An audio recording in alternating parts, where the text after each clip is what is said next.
Hello everyone, welcome back to my channel Rondhone Bondhon. আজকে বানাচ্ছি পাবদা মাছের একটা দুর্দান্ত রেসিপি। এই গরমে পাবদা মাছের এই হালকা পাতলা ঝোলের রেসিপি আশা করি সকলেই পছন্দ করবেন।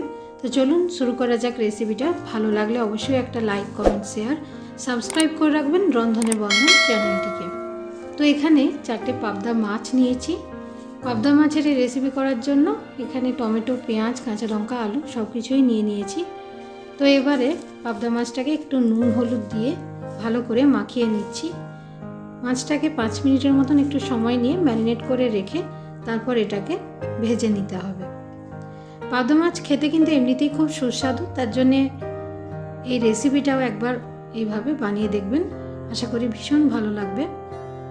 কড়াইয়ের মধ্যে সর্ষের তেল দিয়ে তারপর মাছগুলোকে ভেজে নিচ্ছি। সর্ষের তেলে রান্নাটা করলে এটার টেস্ট একটু বেটার হবে।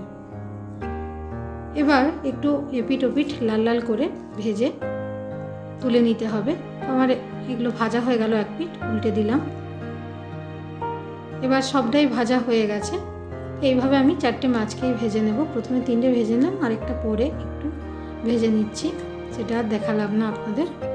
তো এবারে যে আলুগুলোকে লম্বা লম্বা করে কেটে রেখেছিলাম সেটাকে একটু সামান্য নুন দিয়ে ভেজে নিচ্ছি লাল লাল করে। আলুগুলো একটু ভেজে নিলে কিন্তু খেতে ভালো লাগে।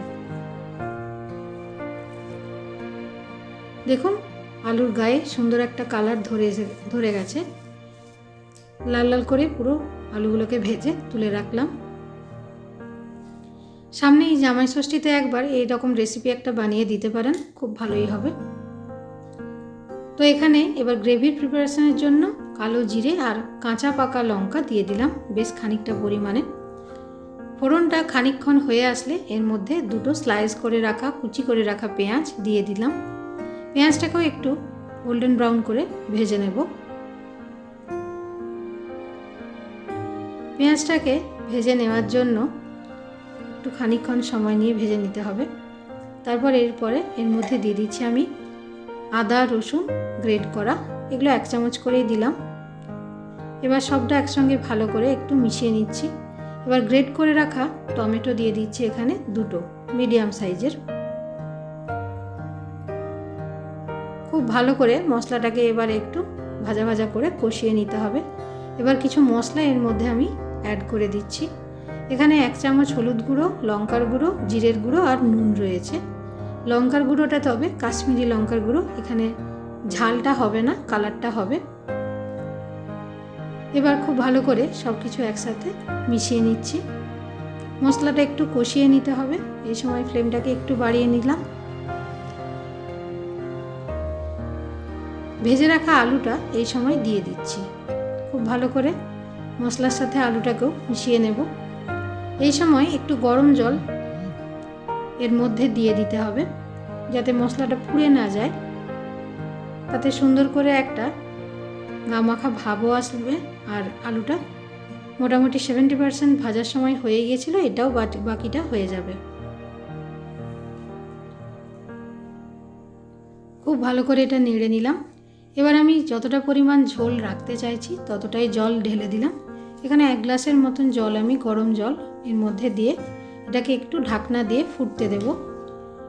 5 থেকে 7 মিনিট একটু হাই ফ্লেমে এটা ফুটিয়ে নিলাম। 5 থেকে 7 মিনিট পরে দেখুন অনেকটাই ফুটে গেছে। এবার এই সময় ঝোলটা ফুটে উঠেছে। একেবারে শেষের দিকে ভেজে রাখা মাছগুলো দিয়ে দিলাম। মাছটা ভেজে ফোটাবো না, তাহলে মাছটা একেবারে পুরো নরম হয়ে গলে গলে যাবে, তার জন্য শেষকালে দিলাম। এবার 2 মিনিটের মতন একটু ফুটিয়ে নিতে হবে। এই সময় আর ঢাকনা চাপা বেশিক্ষণ দেবার দরকার নেই, জাস্ট 1 মিনিটের মতন ঢাকনা চাপা দিয়ে রান্না করলেই ওটা হয়ে যাবে। এই সময় আমি একটু আলুটা কেটে আপনাদের দেখিয়ে দিচ্ছি যে কতটা সুন্দরভাবে এটা সেদ্ধ হয়েছে।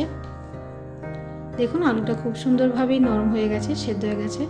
তো তৈরি হয়ে গেল পাবদা মাছের এই ঝোলের রেসিপি। আশা করি আপনাদের ভালো লেগেছে। ভালো লাগলে অবশ্যই একটা লাইক, কমেন্ট, শেয়ার করে দেবেন, সাবস্ক্রাইব করে রাখবেন চ্যানেলটিকে।